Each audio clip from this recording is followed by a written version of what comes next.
Hey everyone, so we're at GTC 2018. By now, by the time the video goes up, probably over, but I wanted to show off some high-end compute stuff that we don't normally talk about, because there's actually some pretty cool cooling solutions in here from EK water blocks, and there's of course other high-end things that are interesting, but this is the old one now, I guess, DGX Station 1.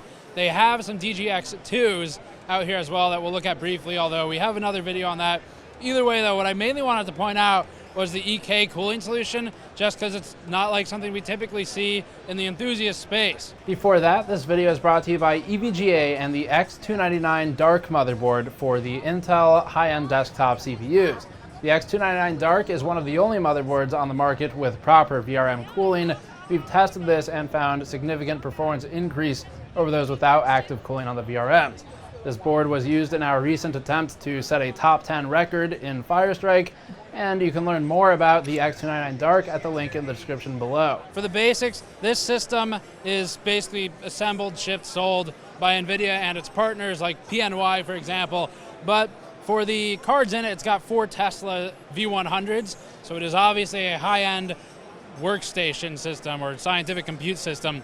And the 4 V100s are connected into an open loop cooling solution that's graphics only. So the CPU is cooled independently by a closed loop, as shown over here. That's either one of EK's closed loop or an Asetek 6th Gen, I'm not positive which. Either way, we can kind of ignore the closed loop. The open loop is where it gets interesting, because there is a special block in the front, up here towards the front of the system, where there are 2 pairs of pipes for each card. So they've got in and out, obviously, and those are connected via quick release, which makes them a little bit easier to maintain in the field if something were to happen, if one failed or if you had some kind of issue with the cooling solution. So quick release setup in the front for the block, in and out for each one. Those feed into the cards, obviously, and then that gets piped up here via just the block into a 360 millimeter radiator in the top. So the 360 rad on the top has 3 EK Vardar fans, I believe, well, I'm positive of, and there are 3 Vardars, 120s each, obviously. I'm not sure how fat the radiator is, because I don't know how or if we're allowed to take this top part off. It's probably online somewhere, someone's torn it down by now, but the top part, as I understand it, is not officially part of the cooling solution, but I don't know, depending on which marketing materials you believe, this sort of fake fabric up here is a metal. It might be an aluminum, for example. And I guess theoretically that breathes a little bit. It's kind of mesh-like. You could get air through there if you really wanted to. Theoretically, you could connect to it conductively and move heat through it. I don't think that's how it's being used, but I'm not sure. This is the first time I've seen one in person. Either way though, cooling solution from EK is pretty neat, just because it's not like the solutions we see from them in our line of work.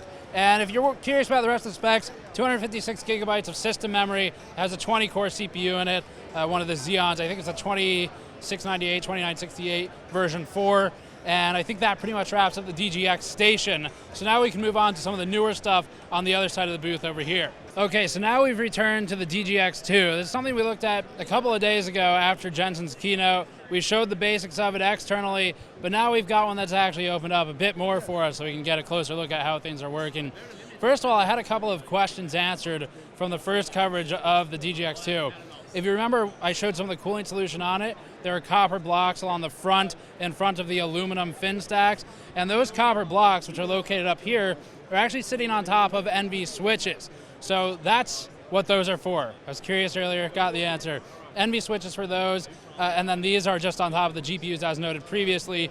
The NVIDIA embellishments here on the top, primarily for looks. But underneath it, you've got a standard aluminum fin stack, standard heatsink application, couple of screws, some thermal paste, nothing unfamiliar to you all. As for the copper block though, the reason they've used it, so the NV switch, I don't have an exact power output and heat number or anything like that. However, it will get a bit warm by nature of being cooled by warmer ambient air relative to itself, because the front of this system behind me over there, the front of it's pushing air obviously through everything. It's going through one fin stack for GPU 1, second fin stack GPU 1, and then 3 and 4 for GPU 2. After it goes through those, it's going through the fin stack, the copper one for NV switch, at which point the air is pretty warm. So there's a reason it's there. Behind it, this sort of set of almost golden connectors in the back is what connects everything together into the front of this. So this actually closes and sockets for what is effectively this, I guess we'll call it a blade, although I don't know that's the correct technical term. Over here, there are a couple of exposed dies. We didn't have this the other day, but we have some shots of the NV switch, which has got the thinner piece of silicon on it, centered, surrounded by a couple of SMDs, pretty simple looking underneath the copper block. And then the V100 with 32 gigabytes of memory, as you can see, by 4 stacks of HBM2. So that's the main change there, up from 16 gigabytes previously for the HBM2. The front of the system just has some fans in it, pumps the air through, and then back here we have the power supplies. So there is some redundancy and rollover, and I don't know how many can fail. Not really the most relevant for our audience, but in terms of the power supplies, there are, I think, 6 of them total. So it's 3 on each side. They all plug in.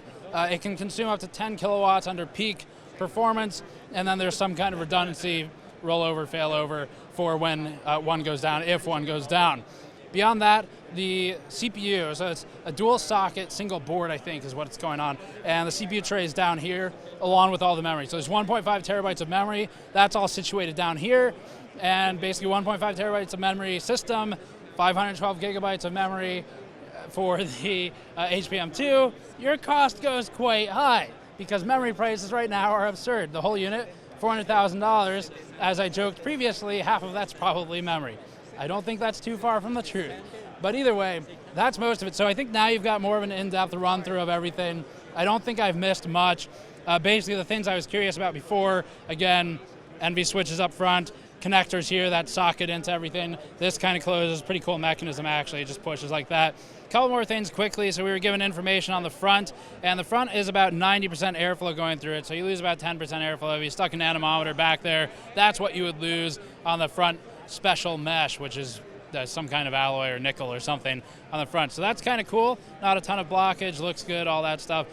And also for the NV switches produce about 50 to 100 watts of heat output, depending on what kind of load they're under, with the GPUs doing about 300 watts. And then the front of the box is connected by PCIe to the front of the unit. And that's the DGX2 and previously the DGX1 Station, which is more of a workstation application. So that's the high-end stuff from NVIDIA for GTC 2018. Thank you for watching. Go to patreon.com/gamersnexus to help us out directly, and store.gamersnexus.net to pick up a hoodie like this one. I'll see you all next time.